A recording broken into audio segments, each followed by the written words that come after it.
Саламатсыңарбы? Поликлиника медиасы дебат берүүсүнүн кезектеги чыгарылышын баштайт. Кыргызстандын Борбордук шайлоо комиссиясы Кыргызстан партиясынын парламенттик шайлоого катыша турган партия катары каттабай документтерин кайтарып берди.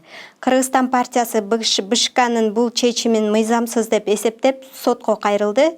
Бүгүн түштөн кийин сот карай турганы кабарланды. Биз бүгүн БШКнын Кыргызстан партиясынын парламенттик шайлоодон четтетүү чечиминин айланасында сөз кылабыз.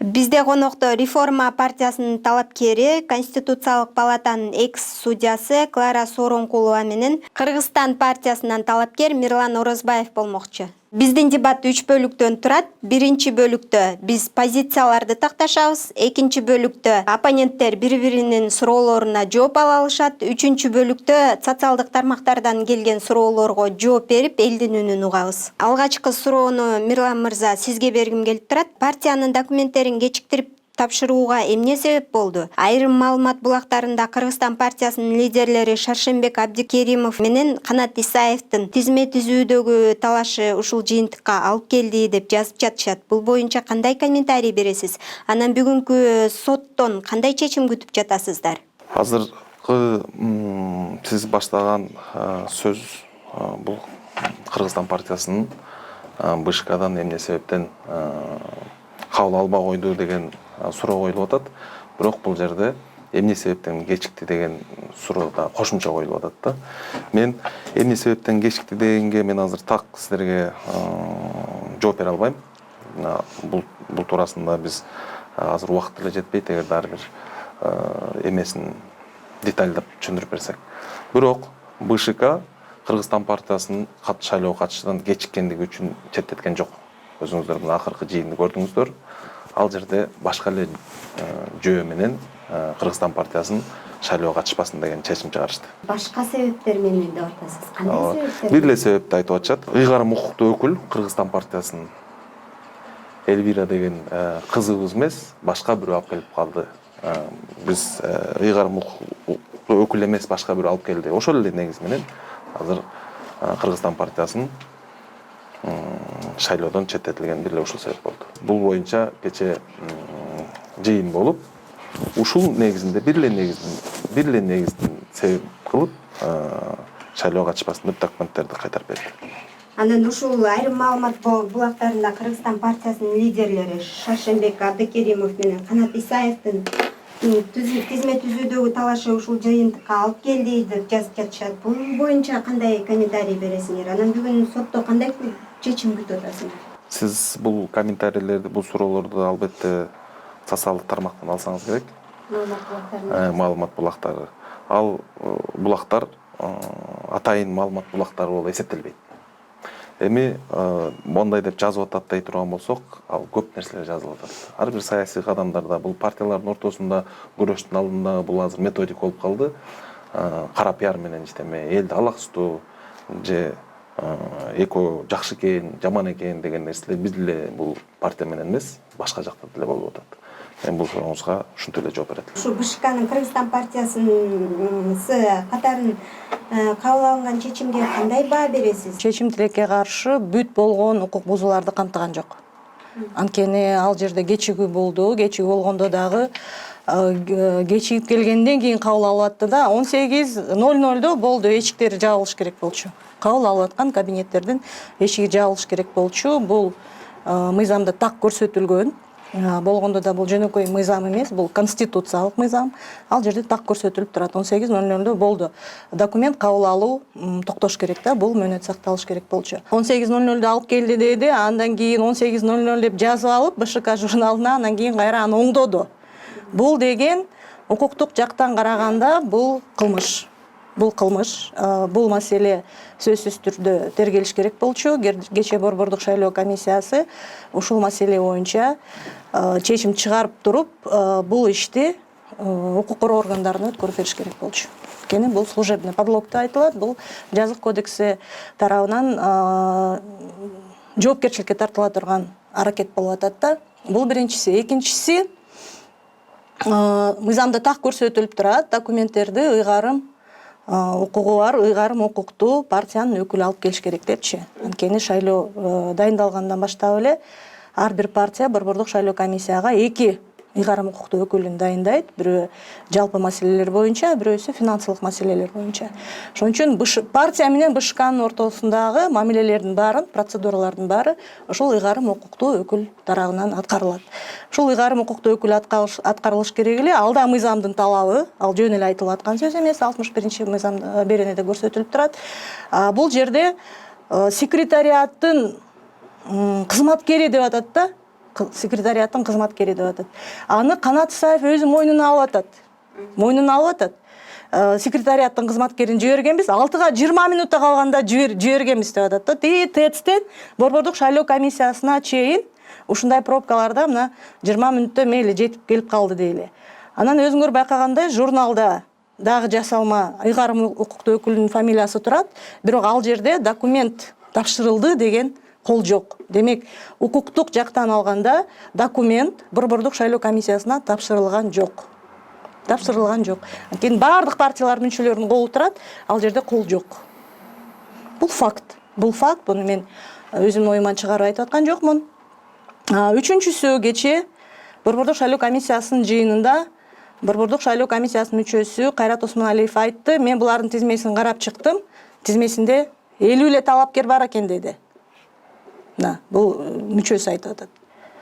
Ошол жумушчу топтун мүчөсү айтып атат. 50 эле талапкер бар экен дейт. Мыйзамда көрсөтүлүп турат 75тен кем болбош керек депчи. Ошондон суроо туулуп атат да, Кыргызстан партиясы өзү шайлоого даярдандыбы? Эмне кылды? Эмне үчүн 50 эле талапкер болуп калды тизмеңерде? Ошо кандай болбосун, кечигип барган күндө да аны талашсын мейли, анан ыйгарым укуктуу өкүлүн талашсын мейли. Бирок 50 талапкер берип аткандан кийин бул уже сөзсүз негиз да, бул шарттуу нерсе, бул сөзсүз. Бардык нерселер мен айтып кеткен жагдайлардын баары бул мыйзамда каралган. Ошон үчүн эч кимге эч качан мыйзам бузууга жол берилбеш керек. Бирок Кыргызстан партиясыны билебиз да, булар көбүнчө жанагы ал жерде спикер турат, төрага бар өзү талапкер катары. Ал жерде мурунда азырда аракеттеги кызматкерлер бар, жогорку немедеги кызматты ээлеген адамдар бар да. Булар баягы мыйзамды тепселеп, өздөрү кандай кааласа ошондой пайдаланып калышканда мыйзамдычы. Булар чынында мындай болду. Эгерде чындап эле ниети болгон болсо, шайлоого катышканга ниети болгон болсо, булар кандайдыр бир талаш болушу мүмкүн. Ошол талаштан анан 50 талапкер кирип калышы мүмкүн. Анан болот. Айтылды деле болуш керек, саат 6-га чейин алып барыш керек дегенче. Ой, боло берет, анан деле алып бара беребиз деп койду да. Бул эми биздин жашообуздагы өзгөчө ушу мамлекеттик органдардагы бул кадимкидей эле көрүнүш. Биз ошого көнгөнбүз, бирок андай болбош керек.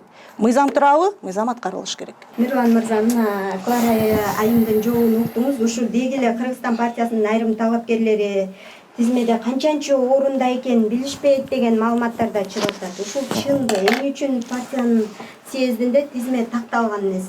Азыр сиз мисалы талапкерлерди ирети менен айтып бере аласызбы? Талапкер катары өзүм тизмени билем. Канчанчы орунда турганымы, санын да билем. Эми мен буга чейин сизге айтып кеттим эле. Биз Улуу Журт партиясы Кыргызстан партиясы менен альянс түзүп жогорку кеңешке чогуу аттанганбыз. Ошол себептен биздин Кыргызстан партиясы менен кошулганыбызга өтө көп убакыт эле өткөн жок. Ошол себептен мен бардык кандидаттарды сиз айткандай атынан, фамилиясынан так билбейм. Бирок тизме так түзүлдү эле, съездге катышкансыздар. Так түзүлгөн, съездге катышкан. Кыргызстан партиясынын талапкерлеринин тизмесине мен алып колума сабап албайм да. Бул мага кереги деле эмес. Биз өзүбүзгө жараша, талапкерлерге жараша милдеттерибиз бар. Ошол нерселерди аткарып, азыр жасап атабыз. Эжебиз айтып атат, мына 3-чү сөзүндө. Кайрат Осмоналиев деген айтты, 50 эле талапкердин тизмеси деп. Эми Клара эжебизге кайрылат элем. Ошол күнү ошол эле сиздин партияңыздын өкүлдөрү Реформа партиясынан активдүү жаштар жүрдү. Ошолордун талабы менен БШКнын төрайымынын катышуусунда ошол тизмени алып туруп окуп берди. Окуп бергенде 50дөн көптү ошол балдар ошол жерде туруп окушкан. Тизмени окуп берген жок, тизмени көрсөткөн жок. Жок, тизмени эми Тизмени көрсөткөн жок. ошол Тизмеде 102 киши бар экен деди. Кайрат Осмоналиев айтты. Мен тизмесин көрө элекмин. Азыр алдырып карайм деди. Бирок түн болуп калды да. Эртеси уже 50 киши бар экен деди. Башында биздин балдар айтканда тизмени көрсөткүлө дегенде тизмени көрсөтпөй коюшту дагы. Тизмеде 102 киши бар деп айтты. Бирок алда калп болуп калды да. Анткени эртеси төгүндөп койду Кайрат Осмоналиев. Жок. Азыр эми Кайрат Осмоналиев бизде бул жерде катышуусу жок болгондон кийин ал айтты. Эми ал чыкты да, неме жыйындан чыкпады. Аны жөн эле сүйлөгөн жок, жыйында айтты. Борбордук шайлоо комиссиясынын жыйынында бул айтты. эжебиздин партиясынан ошол жерде өкүлдөр турган. БШКнын төрагасы өзү ачып окуп атканда ошол жерде өкүлдөр карады. Эмне себептен тизмени жалпылап бардыгын катары окуй алган жок? Себеби ал жерде дагы ар бир адамдын купуя сырлыгы бар болгон үчүн ар бир беттен бирден окуп далилдеп берген. Бул үчүнчү эмеге. Канча купуя сыр болот? Ал талапкерлердин тизмеси кантип купуя сыр болот? Аны силер мен купуя сыр кылып элге чыгартпай туруп аны шайлайсыңарбы? Жок, ал жерде мен чечпедим, албетте. Ал жерде ошол жерде Тураевдин айланасында отуруп. Кантип купуя сыр болот? Буга чейин эле массалык маалымат каражаттарына чыкса. Биздин тизмебиз чыкты, мисалы 85 киши. Купуя сыр көрсөтпөгүлө деген жокмун. Ал жерде мына прямой түз эфирде деле көрсөңөр болот. Ал жерде ошол жердеги чогулгандардын талабы боюнча бир эки юрист кеңеш берди. Азынан баарын окуй албайбыз. Биз далил катары чынында эле ушулар тизмесин бергенди далилдеш үчүн ар бир экиден ошол жерде өкүл турду. Ар бир беттен бирден окуп далилдеш максат болгон 102 талапкер бар. Туура эле? Жок, эми ал кече жанагы БШКнын мүчөсү айткандан кийин булар массалык маалымат каражаттарына чыгарып коюш керек эле да 102 депчи. Анан Мирлан мырзанын айтып атканына таң калып атканы менен мейли биз кошулуп келдик деди. Бирок баягы съезд дегендин маңызын ушунчалык бузуп, анын маанисин түшүрүп салышканда бул саясий партияларчы. Анткени талапкерлердин тизмеси съездде бекитилет. Биздин съездде бирден чыгарып көрсөттүк элге 85 баланы. Эми баары келе алган жок, баары региондогулар пандемияга карата келе алышкан жок да. Бирок баарын чыгарып туруп элге тааныттык. Тизмени окудук. Окуп чыктык 85 кишини. Анан ошолорго добуш бергиле дедик. Анан Мирлан мырза сиз добуш бердиңизби? Анан кантип добуш бердиңиз? Тизмеде өзүңүздөн башка эч кимди билбесеңиз. Кантип тизмеде канча киши экенин билбесеңиз. Ал жерде кантип добуш бердиңиз? Эми юристтер деген мындай нерселерди катуу сакташ керек да. Сиз добуш берип аткандан кийин сөзсүз эмнеге добуш берип атасыз? Тизме кандай болуп атат? Сиз ошого макулсузбу, макул эмеспи? Бизде мисалы 2 киши макул болгон жок, каршымын деп добуш берди. Бирок биз ачык тизмени чыгардык. Съездин маанисин көтөрдүк. Ал жана съездге катышкан партиялаштар үчүн бул неме болду да, мындай ачыктык болду. Мыйзамдуу болду. Анан булар болсо алып эле съезд өткөрөт. Эми Кыргызстандын съездин көрдүңөр. Ой, меле съездердин съезди болду. Канча деген киши келди. Меле неме Көкөтөйдүн тою болуп кетти го, съезд болбой эле. Ошол съездде эмне кылышты жанагы тизмесин бекитпей талапкерлерин элге тааныштырып койбой, бирден чыгарып, ай, мына биздин талапкерлер. Бирдер баарын 50сү болобу, 102сү болобу. Бирок аны да кылышкан жок да. Ошон үчүн бул жерде бир чоң бир оюн болушу мүмкүн да. Кыңыр иш 40 жылда билинет дегенде эртеби кечпи билинет. Бул жерде бир чоң саясий оюн болушу мүмкүн.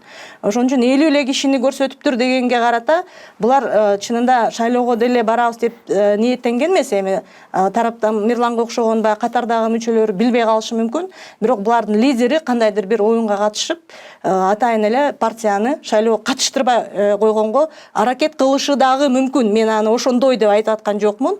Мен ага далилим жок. Бирок логикалык жол менен барсак, ошондой болушу мүмкүн. БШКга айрым активисттер, талапкерлер басым жасап атат деп Кыргызстан партиясынын айрым өкүлдөрү айтып атат да. Анан сиздер атаандашты ушул жол менен чыгарып салуу аракетин көргөн жоксуздар? Бизге мындай деген маалымат келди. БШК немелерди кечип келген партиялардын документтерин терезеден алып атат деди. Мына терезеден алып атат деди. Эми мен айта албайм, ал канчалык чын калп, анткени биз аны өз көзүбүз менен көргөн жокпуз. Бирок ушундай маалымат келгенден кийин биз анан биздин балдарыбыз барып, башка партиялардын мүчөлөрү барды, өзүңөр көрдүңөр. Лидерлер бар да ал жерде. Бир бол партия менен Атамекен партиясынын лидери келди. Ошон үчүн маалымат кеткенден кийин эле биз аны жок, биз киришпейбиз, булар билгенин кыла берсин деп карап тура албайбыз да. Буга чейин ушундай болгон, айтып атпаймынбы? Кандай деген гана мыйзам бузуулар болгон. Мен 2010 жылы өзүм БШКнын мүчөсү болгом. Анда да кандай деген мыйзам бузуулар болгон, бирок ошого көнгөндө буларчы, бул партиялар, бийликтеги партиялар, көбүнчө атка минерлерден турган партиялар, буларга кадимкидей эле буларга мыйзам жок да. Булар мыйзамды тебелеп, тепсеп, көнүп калган. Анан өтө өкүнүчтүү, момундай сонун жигиттери ушундай партиялардын катарына кирип атканычы өтө өкүнүчтүү да. Эми кийинкиде мүмкүн ойлонушаттыр. Бул баягы көрүп туруп эле, булар Кыргызстанды талкалаган адамдар экенин көрүп туруп эле, анан кийин ушу мансап үчүн партияга, мандат үчүн, мансап үчүн партияга кирген жаштарга мен айтып кетким келет да. Ушундай кадамга барганда ойлонсоңор, ким менен кошулуп атасыңар? Ким менен кошулуп атасыңар? Жоопкерчилик болуш керек да. Бул адамдар Канат Исаев, Дастан Жумабеков жана немен Кыргызстан партиясынын алдыңкы тизмесине кирген адамдар ушуга чейин канча убада беришти? Убадасын бирөөсүн аткардыбы? Жок дегенде бирөөсүн. Бул жерде саясий жоопкерчилик деген түшүнүк болуш керек да. Шайлоого келдиңби? Убада бердиңби? Аткарган жоксуңбу? Болду. Кет саясий аренадан. Булар кайра эле момундай жаш балдарыбызды бузуп, катарынан киргизип, анан момунтип орусча айтканда кидать этип, булар ушундай акыбалга келип калды. Клара Сыргабековнага кеңешиңизди уктук, бирок азыр шайлоо үгүттүгү башталып элек. Башталып элек? Мен үгүттөгөн жокмун. Алдында турабыз. Бирок сиз бир партиянын бир гана өкүлү эмес, төрайымы болуп турасыз, жүзү. Анан ушул мүмкүнчүлүк келген жерде биз башка тема менен келдик элек, бирок азыр сөзүңүздү баягы бузгум келбеди, сөзүңүзгө аралашып. Ушул жерден мынау мүмкүнчүлүктөн пайдаланып, жанагы фамилияларды айтып кетип атабыз. Булар эчтеке кылбады деген бул жакшы эмес. Партиянын ыйгарым укуктуу өкүлү тапшырган эмес. Ким тапшырды? Анан жана журналга кол коюлган эмес. Ушул боюнча. Ар кандай форс-мажордун абалдар болот. Бул биз баягы азыр үйдөн чыгып, бир максатың менен көздөп кетип атсаң, ошол жерге жетпей калышың мүмкүн. Бул гарантия жок да. Ошондой эле, ошо ыйгарымдуу өкүлүбүз, ыйгарым укуктуу өкүлүбүз ошол БШКга бараткан жеринен ден соолугуна байланыштуу өзүн жакшы сезбеген үчүн ал жерде баягы тиешелүү медициналык кызмат көрсөтүп, жардам чакырып ошол себептен менен бара албай калды. Анын ордуна ыкчам жанында турган адамды биз суранып, ошол жакка Кыргызстан партиясы суранып, ошол алып барган. Себеби биз алып бараткан адамыбыз ден соолугуна байланыштуу бара албай калды деп туруп калганыбыз болбойт эле. Бул нерсени максатты. Эмне үчүн Канат Исаев буну айткан жок? Бул жаңы версия чыгып атат. Жок. Канат Исаев ушул жерде чыгып кетти деди. Амантур деген бала. Целый судебный отурум болот. Бул туурасында ушундай фактыларды далилдеш максатта ошол сот отурумуна. Канат Исаев эмне үчүн жашырып койду анда бул фактыны? Өткөндө пресс-конференциясында айтпайт беле? Эми ал Канат Кедайханович лидер катары ДКБ ошогон вопростор, башка бир чоң вопростор менен алек болуп аткандыр. Анан буну ошо юристтер, ошол орг отдел, ошол жерде тиешеси барган адамдар белгилүү болду. Кандай версия менен сотко чыгарыңар? Набайлагыла, анткени бүт жерде камералар бар.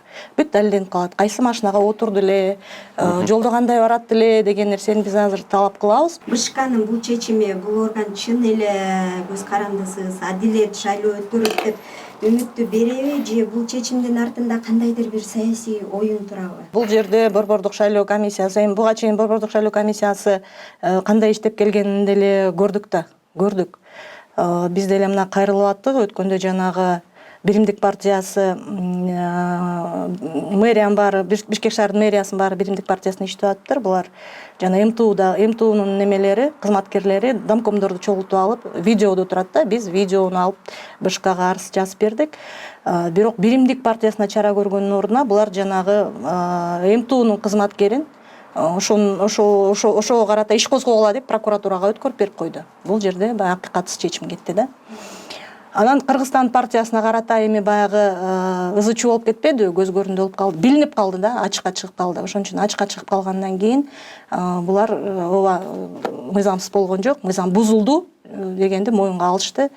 Эгерде эч ким билбей кала турган болсо, булар эртеси эле бүрсүгүндө эле алып келе бермек, тизмесинчи, терезеден береби, башка жагынан береби, булар ошого көнүп калган, ошондой иштерге. Алып келе бермек. Ачыкка чыгып калды. Ачыкка чыгып калган үчүн БШК дагы ошо менен макул болду да. Кырдаал негизи БШКнын иш жүргүзүүсүнө байланыштуу да бир топ маселелерди жаратпадыбы?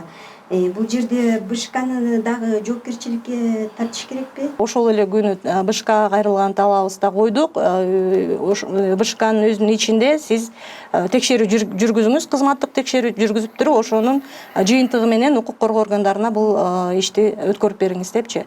Бирок азыр БШК өзү кандай чечти билбейм, менин оюмча сөзсүз түрдө текшерилиш керек. Эгерде текшерилбей турган болсо, биз дагы деле бул маселени кое беребиз да. Азыр эгерде БШК өзү ушул мыйзам бузуулар боюнча БШКнын өзүнүн кызматкерлери мыйзам бузуп атпайбы? Эгерде кандайдыр бир чара көрүлбөй турган болсо, анда укук коргоо органдарына кайрылабыз дагы. Рахмат. Ушу менен биз дебаттын биринчи бөлүгүн жыйынтыктайлы. Эми экинчи бөлүгүнө өтсөк, дебаттын оппоненттер бири-биринин суроолоруна жооп алышат. Мирлан мырза, тизмеде кайсыл орунда турасыз жана тизмени түзүүдө силердин партияңар кандай критерийлерди колдонду? Критерий тандалганда бул оңой суроо эмес. Жашына, гендердик саясатка жооп берген, аймактык билимине карап ошондой критерийлер менен ал жерде политсовет өздөрү чечишти. Биз ошол политсоветтин чечими менен макул болуп, бардыгыбыз өз макулдугубузду бердик. Тизмеде мен 67-чи турам. Сурооңузга так жооп бере алдым деп ойлойм. Рахмат. Сиздин сурооңуз. Сиз өзүңүз шайлоого барасызбы өзүңүз ошол күнү урнага? Ооба, барам, сөзсүз. Анан ал жерде деген биометрикалык Айла жок, биометриканы тапшырам. Ошол нерсе мага кызык болду, себеби мен бул жака келаткандан бир күн мурда кичине сиздин жөнүндө маалыматтарды интернет булактардан карасам, сиз ошол жерде айткан экенсиз, мен биометрик данный бербейм, бул менин жекече укугум, мени ошол күч менен алып барсаңар, бул мыйзам бузуу болот, мен бул нерсеге каршымын. Ал 15-жылы айтылган. Именно ушул маселе сиз үчүн өтө орчундуу маселенин бири катары көтөргөн экенсиз. Бул сиздин укугуңуз, бул сиздин жарандык укугуңуз, буну биз сыйлайбыз.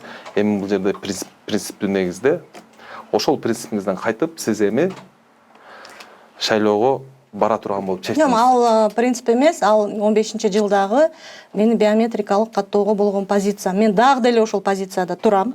Так суроомо так жооп ала алдым. Демек сиз биометрика бересиз. Ооба, берем. Буга чейинки айткан сөзүңүздөн. Берем, ал мыйзамдын талабы, конституция боюнча биз мыйзамга баш ийишибиз керек. Ал кезде как раз мыйзам ошондой талаш тартыш болуп аткан. Ал менин сот катары болгон позициям болгон да, жарандык эмес, сот катары позициям болгон. Ошо Улуу Журт партиясы жөнүндө бир аз айтып кетсеңиз, канча киши бар, партияңар качан түзүлдү эле, эмне себептен Улуу Журт партиясы башка партияларга кошулбастан Кыргызстан партиясына кошулду? Улуу Журт партиясы 2018-жылы каттоодон өткөн. Бул партиянын негизинен жаштар, азыркы заманбап ой жүгүртө билген IT технологияны эми ошол заманга баратабыз. Ошого ылайыктуу кадрлардын, жаштардын биригүүсү менен бул партия келип түптөлгөн. Бирок партия бул өзүңүз деле мына башында турасыз, партияны иштетиш бул өтө чоң, Кыргызстан боюнча масштабтуу алкактагы иш. Бул бир жекече бир кругтун же бир адамдын айланасына чогулган иш эмес. Ошол себептен биз партиябызды чоңойтуу максатта, жерлерге өзүбүздүн ячейкаларды ачыш максатта бул партия менен иштеп келат. Азыркы лидерибиз биздин Тумар Камалов. Минюста азыр катталган киши ушул. Буга чейин биз Кыргызстан партияга кантип биригип калдык. Алдыңкы шайлоого болгон көз караштарыбыз, багытыбыз көп партияларга салыштырмалуу ушу Кыргызстан партиясы менен ортодо сүйлөшүүлөр жүрүп, көп биригүүгө бир ыңгайлуу жагдайлар көп болгондуктан башыбызда лидерибиз Аргынбек Малабаев деген лидерибиз болгон. Ошол кишинин макулдашуусу менен жана Канат Кедейхановичтин ортосунда сүйлөшүүлөрдүн негизинде Улуу Журт партиясы менен Кыргызстан партиясы 14 август күнү биригип, ортодо меморандумдар кол коюлуп, алдыңкы жогорку кеңеш шайлоого чогуу аттанабыз деген келишим болгон. Кандай баалуулуктарда бириктиңер? Эми бул туурасында мен ал учурда Улуу Журт партиясынын төрагасынын орун басары элем. Мен бул переговорго, бул сүйлөшүүлөргө биздин төрага жана Кыргызстан партиясынын төрагасы катышты. Эки лидердин сүйлөшүү ортодо бул сүйлөшүү оңой болгон жок. Бир кандайдыр убакыт талап кылды. Ошонун негизинде саясий кеңешке келип, өзүнүн ортодогу болгон сүйлөшүүлөрдүн жакшы жактарын айтты эле саясий кеңештин чечими менен бириктик. Баалуулуктарчы менин суроомун жок. Баалуулуктар көп. Баалуулуктар биринчи бириктирген баалуулуктар да. Жаштарды колдоо. Бул баалуулук эмес да. Бул тактика. Жаштарды колдоо бул тактика. 3 баалуулукту айтыңызчы. Жаштарды алдыга алып чыгуу, программалардын окшоштугу. Жаштарды алдыга алып чыгуу десем эмне үчүн анда сиз 67-орунга туруп калдыңыз? Себеби мен эле ал жерде жаш эмесмин да, менден башка дагы жаштар бар. Сиз ошо немеде бириктиңер да? Эми жаштарды бир эле ондукка катартса албайт, өзүңүз билесиз. Партияңардын лидери кайсы орунда? Партиябыздын лидери 19-орунда. Партия менен кошулганыбызга бир 10 күн ар жак бер жагы болду. Бирок ошол съезд күнү менин уруксатым жок деле, бул мыйзамдын талабынын негизинде, Клара эжекебиз билет, өзүнүн жаштардын квотасы бар. Катар кое албайт. Туурабы эже? Ар бир өзүнүн 5тик ордугу, 6 ордугунда өзүнүн жаштары кеткен алдыга, ошо ар бир ондукта өзүнүн жаштары бар Кыргызстан партиясында. Жаштар канча 15%-ын түзүш керек деген талап бар да, жалпы тизме боюнчачы. Анан кийин биздин тизмени карап көрсөңөр, бизде ушундай талаптарга мен булар мыйзамды жалаң өздөрүнө ыңгайлаштырып коюп койгон да. Мисалы, эмне деген талап ушу? Жаштар 15%-дан кем эмес болуш керек деген. Эмне деген талап? Эмне үчүн жаштар 35 жаштан кийинкилер 15%-дан кем эмес болуш керек деп атат. Ушундай талап, ушундай немелерди, чектөөлөрдү пайдаланып туруп, анан кийин жаштарды эсептеп туруп, ровно 15% кылып киргизип коюшат да. Анан кээде алдына коюп коюшат, баягы неме кылып, көз боемочулук кылыпчы.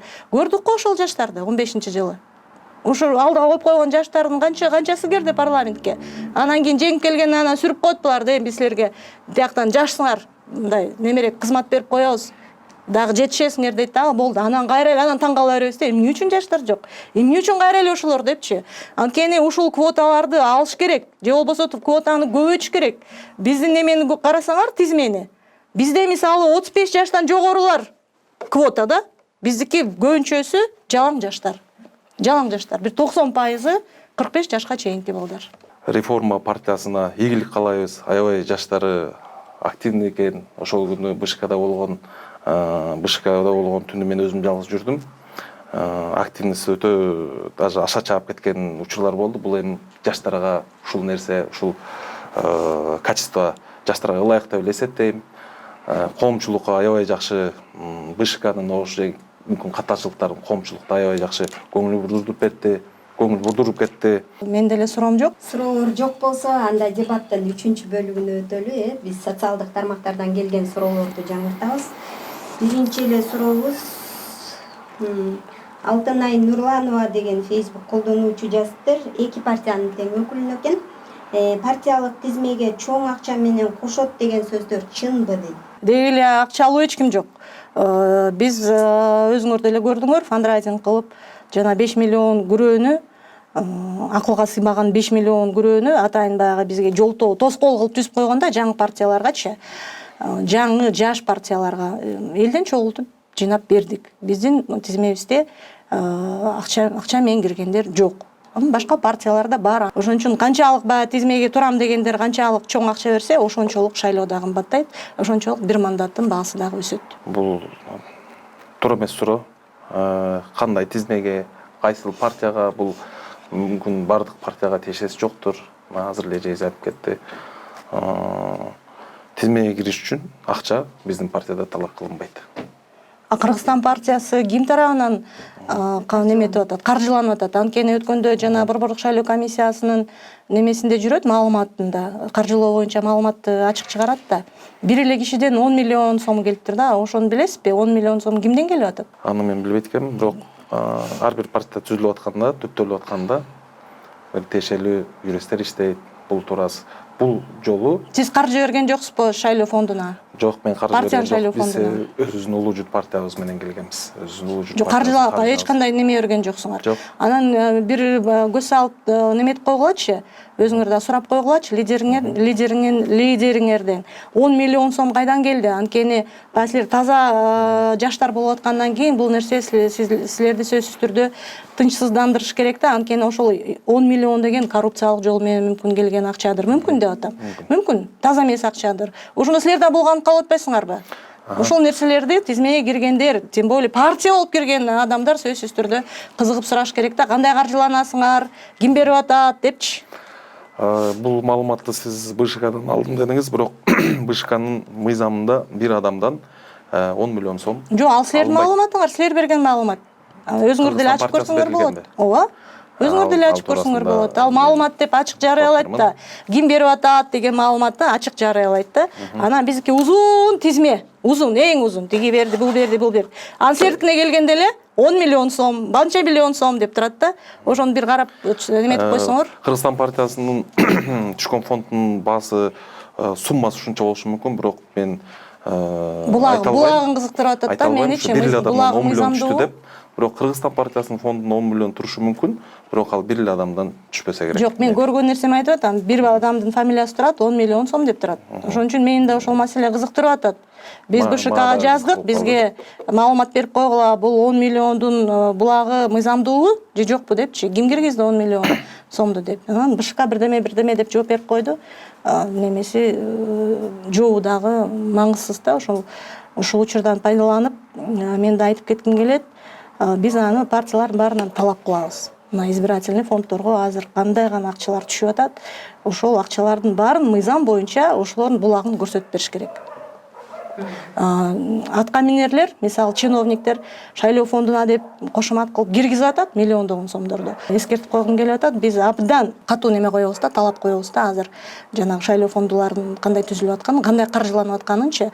Бул мыйзамда көрсөтүлгөн нерсе. Бирок ушул күнгө чейин эч ким ушул маселеге көңүл бурган эмес. Сөзсүз түрдө бурулуш керек, сөзсүз түрдө мамлекет текшериш керек. Ким каржылап атат жана бул акча кайдан келди деген маселе туруш керек. Кыргызстан партиясынын лидери Канат Исаевдин эжеси сот экен. Бүгүн алардын иши ошол эжеси иштеген сотто каралат экен. Анан кантип адилеттүүлүк болот деп күтөбүз. Бул боюнча маалыматыңар барбы дейт. Кайсы сот экени да белгисиз болуп атат. Бир маалымат боюнча 1-май райондук соту деп атат, экинчи маалымат боюнча Свердлов райондук соту деп атат. Карындашы судья 1-май райондук сотуна, бирок бул эч кандай таасир этиши мүмкүн эмес, анткени карындаш карабайт да ал иштичи. Анан эгерде бирок бул нерсе мен дагы немелерден окуп калдым, соц тармактардан. Бул баягы шек жарата турган жагдайда чынындачы. Ошон үчүн 1-май райондук соту эгерде доо арыз буларга түшкөн болсо, менин оюмча өздөрүн шектүү санатпай башка эле сотко өткөрүп берип койгон дурус да. Анткени кандай болбосун неметип калышат да, баары бир сөз чыгат. Андан чейин сот өзү сот болуп иштеп атса, Канат Исаевдин карындашы депчи. Үчүнчү сурообуз Клара эже сизге экен. Канат Жеңишбеков деген Facebook колдонуучу реформа партияга жеке ишкер Жумадыл Бердиева окшойт 2 миллион сом жардам берди деген чынбы дейт. Жок, чын эмес. Башында жардам берген 2 миллион эмес, 800 миң сом болуш керек эле. Анан бирок кайра каражаты чакыртылган. Кайра эмне себептен чакыртылдылар? Эми аны өзүнөн сураш керек, ал себебин билбейт экен, мен өзүнөн чакыртылды. Сыргак Шарапов дейт. Реформаны коомчулук колдойт дейт.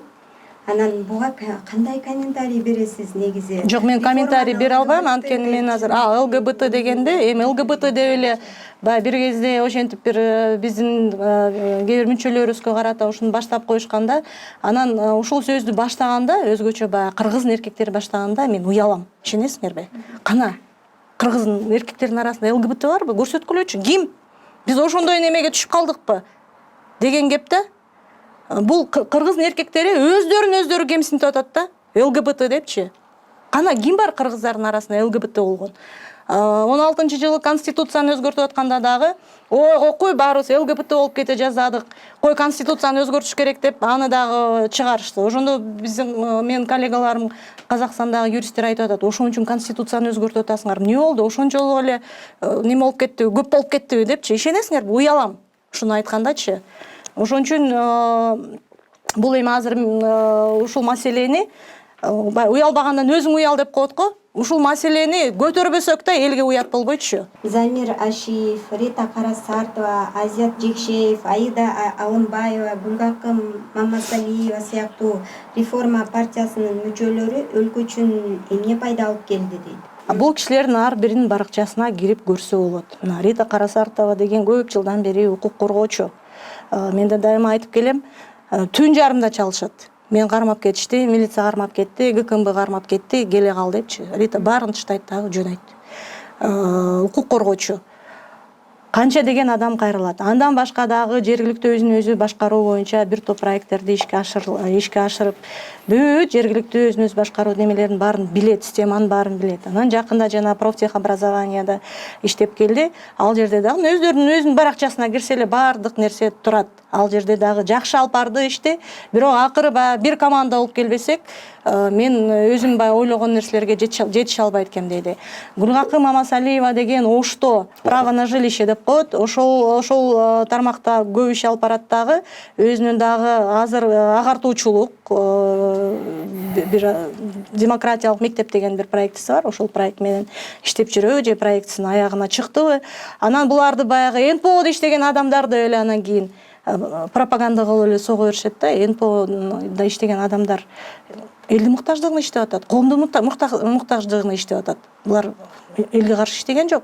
Булар жалаң эле ошо жарандардын укугу, коомдун кызыкчылыгы деп эле чуркап жүрүшөт күндөп-түндөпчү.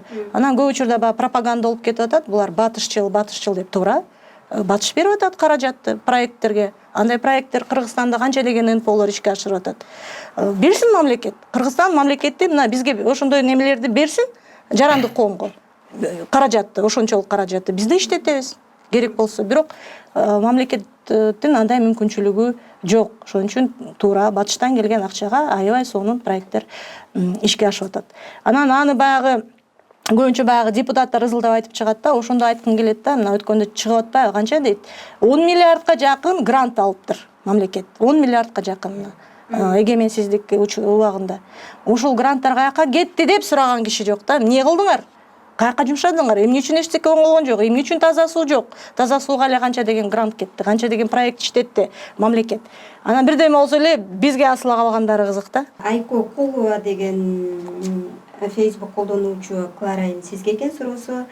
Кларайым, сиздин келечектеги пландарыңыз кандай, идеологияңыз кандай дейт. Кыскача эле айтып кетейин. Азыр биздин шайлоого аттанганыбыз бул же Мирлан мырза айтып атпайбы, мен баягы эски саясатчыларды колдоп коеюн деп бардым эле депчи. А мен тескерисинче жаңы чыккан жаштарды колдоп, ошолорго кичине баягы жөлөк болуп, ошолорду саясий аренага колдоп чыгарайын деген максат менен бардым да. Мен сөзсүз түрдө мага мандат керек деген маселе жок мендечи.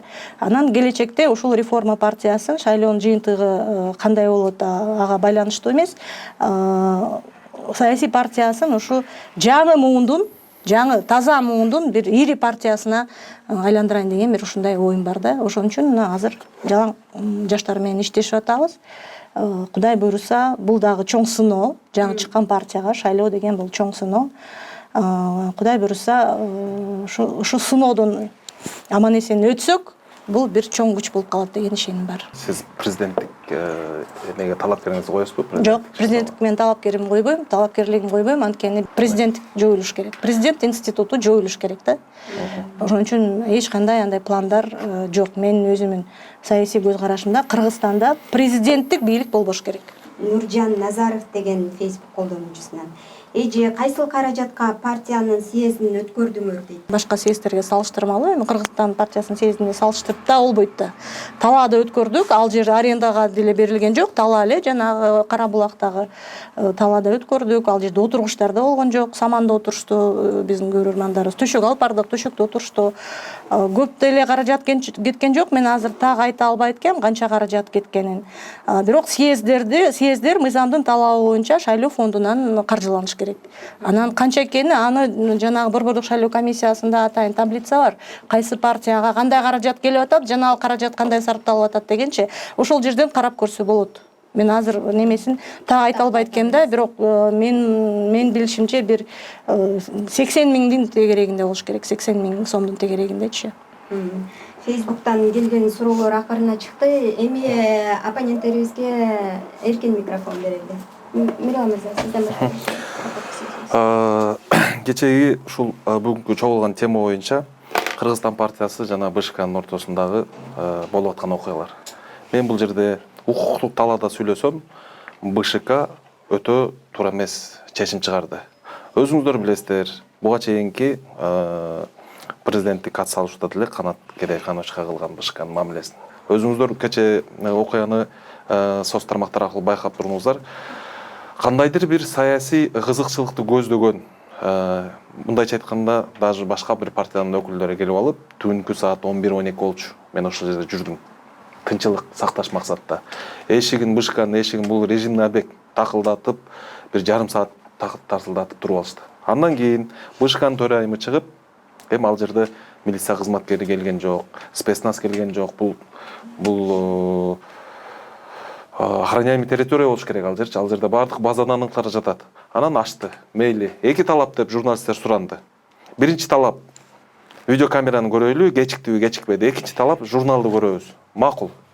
Ал төрайымга да ушу акчылык үчүн, коомчулукка ачык болоюн деген ал жерде сыйлайлы, бирок ал жерден бир чоң бир чуунун башы жаралып кете жаздады. Себеби ошол эле учурда башка партиянын өкүлдөрү келип ошол жерде психологический давление кылып атты. Ошол эле учурда мага Кыргызстан партиясынын өкүлдөрү тараптар чалып атты. Биз дагы барайлы. Ойлобойсуздар, түнкү саат 1-де, 12-де эки тарап ошол жерде кагылышуу болуп, же бир ортодо провокаторлор болуп кетишине бул негизги чырдын башы ошол жерде баштала жаздады. Ал жерде 4-5 адам келип алып эле скандировать этип, 2 мүнөт өткөндү тиякты көрүп алып эле кыйкырып шоу кылгандын бул жерде өтө туура эмес жактары көп болду. Анан ошол эле учурда бул төрагабыз келген жок, бирок башка бир партиялардын төрагалары саясий упай иштейин деди, же келе калып ошол жерден өзүбүздүн чоң саясий атаандашыбызды ушул бир шылтон таап жыга калайын деди. Ошол жерде келгендерибиз туура эмес болду. Эмне себептен биз Кыргызстан партиясы ошол жерде өзүбүз адамдарды чакырбай койдук. Бул чыр болуп кетпесин деп. Азыр кечеге чогулган нерсе ошол журнал менен эле видеокамерага кызыгышты эле. Бардык кызыккан элдин көңүлү ошол жер болду. Бирок БШК кече коллегалык чечим менен ал туура эмес эле жагдай болуп чыгып калды. Ыйгарымды өкүлү алып келбеди деген жөө менен отказ кылып атпайбы. Бул туурасында биздин өзүбүздүн юридический далилдерибиз бар. Азыр сотто барып өзүбүздүн туура жактарыбызды далилдешке биз аракет кылабыз. Бул үчүн өзүбүздүн укугубуз дагы бар, максатыбыз дагы бар. Анан ушул нерседен саясат жаратып, ушул нерседен бир чыр кылып, башка бир кеңеш берет элем, башка бир партиянын өкүлдөрүнө маарага түз чуркайлы, бири-бирибизге мондай буттосуп же эме кыла бербейли. Кыргызстан партиясында дагы 100 миңдеген тарапташтарыбыз бар. Чалып атышат бардыгы. Эмне кылайлы биз? Поддержка кылайлыбы? Кой тургула, биз укуктук талаада чечебиз. Тегилер эмне жүрөт ошол жерде кыйкырып, биздин партияны тебелеп деген суроолор түшүп атат. Биз аларды тынчтандыруу менен күтүп тургула, биз укуктук талаада чечебиз деп аларды биз кармап турабыз. Жакшы. Клара сиз. Мен бир кичинекей бир суроо кыстырып кетейинчи, Мирлан мырза. Сиз ошондо азыр Кыргызстан партиясынын мүчөсүсүзбү? Мүчө болдуңузбу? Же жөн эле эме болуп кирдиңизби? Башка партиянын мүчөсү болуп кирдиңизби? Биз Улуу Журт партиясында адамдар болчубуз, бирок жакынкы бир учур Кыргызстан партиясы менен. Жок, так эле айтып койсоңуз, немеңиз барбы? Партийный билетиңиз барбы Кыргызстан партиясынын? Ошондо Улуу Журт партиясын жойдуңар, Улуу Журт партиядан чыктыңар, Кыргызстан партиясына мүчө болдуңар, Улуу Журт партиясынан официально жазып кетти. Бул эми мыйзамдын негизинде ушундай экен. Бизге юристтердин кеңеши менен Улуу Журт партиясынан арыз жазып чыгып, Кыргызстан партиясына бизде деле мисалы партиянын мүчөсү эмес адамдар тизмеде бар. Алар келгенде эле айтты, биз партияңарга кирбейбиз, бирок мүчө болобуз депчи. Буга мыйзам жол берет. Анткени Кыргызстанда мандат, свободный мандат деп коюп атпайбызбы? Анан эми Мирлан мырза баягы башынан айтылган жүйөлөрдүн баарына көз жумуп туруп, анан кийин башында айткан сөзүн кайрадан жомокулуу айтып атат да. Эми мен кайталангым келбейт. Конкретно көп нерсени 3 жүйөнү айтып кеттим. Андан башка дагы жүйөлөр бар. Анын баары териштирсе ачык эле чыгат. Борбордук шайлоо комиссиясынын чечими туура эле чечим болду. Бирок жана дагы бир жолу айтып кетейин, Мирлан мырза кайталап аткандан мен да айтып кетейин да. Борбордук шайлоо комиссиясы бир эле жагдайга укуктук баа берди. Бир эле. Ал эми ал жерде башка дагы мыйзам бузулган жагдайлар турат. Ал факт болуп эле коюп көрүнүп турат да. Ошон үчүн ал фактыларга дагы баа бергиле деген талапты коебуз. Сот адилеттүүлүгү кандай болоруна мен азыр эч кандай кепилдик бере албайм, айта албайм, анткени билесиңер, бизде сотко ишеним жок. Бирок ошондо дагы кайрылып кетким келет да. Мына ушуга чейин 2005-жылы, 2010-жылы болгон баягы мамлекетибизде болгон трагедия, окуялардын баары ушул шайлоонун пластыгынан чыккан. Бийликтегилер, бийликтик партиялар, олигархтык партиялар шайлоолорду бузуп, алардын укук бузууларын адилеттик соттор бекитип, Борбордук шайлоо комиссиясы жалаң ушулардын кызыкчылыгына иштеп, акыры ушундай окуяларга келгенбиз. Мына азыркы күндө дагы биздин коомчулук ушунчалык адилеттүүлүккө, мыйзамдуулукка суусап турат да. Эгерде азыр дагы ошондой көрүнүштөргө жол бериле турган болсо, анда бул жерде бир абдан бир чоң коркунучтун алдында турабыз. Анан Мирлан мырзага баягы Кыргызстандын өкүлү катары айтып кетким келет. Бул маселени сиз жаш активист катары, жаңы муундун өкүлү катары сиз айтышыңыз керек. Мына мыйзам бузуулар болуптур. Өз ыктыярыңар менен баш тарталы биз. Баш тарталы. Анткени биз баштаганда эле мыйзам бузуу менен баштадык. Баштаганда эле туура эмес жол менен кеттик деп туруп эле мына өзүңүздүн позицияңызды билдириңиз дагы. Айтыңыз, баш тартышыбыз керек биз. Азыр монтип талашып тартыша бергенден мындан эчтеке чыкпайт. Силер өзүңөр эле карап пиар кылып атасыңар да, эми элдин баарына эле таптаана көрүнүп калды. Ал деген чыгып кетти массалык маалымат каражаттарына. Туура Кыргызстан партиясы күткөн жок. Булар ойлоду, биз мурдагыдай эле жана айтып атпайбы, купуя сыр деп. Купуя билгенибизди кылып, мыйзамды буза беребиз деди да. Бирок эми андай болбой калды. Болбой калгандан кийин мойнуна алыш керек. Мойнуна алып туруп эле болду. Биз азыр шайлоого катышпайбыз. Ушундай болуп калды. Бизден ушундай неме кетти. Мыйзам бузуу кетти. Кечирип койгула деген эле мына ушул эле абдан туура жол болмок да. Ошондо Кыргызстан партиясы дагы өзүнүн абийирин сактап калмак. Ушуну менен дебат берүүбүз соңуна чыкты. Политклиника медиасынын социалдык баракчаларына катталууну унутпаңыздар. Берүүнү мен Кымбат Турдубекова алып бардым. Сак саламатта туруңуздар.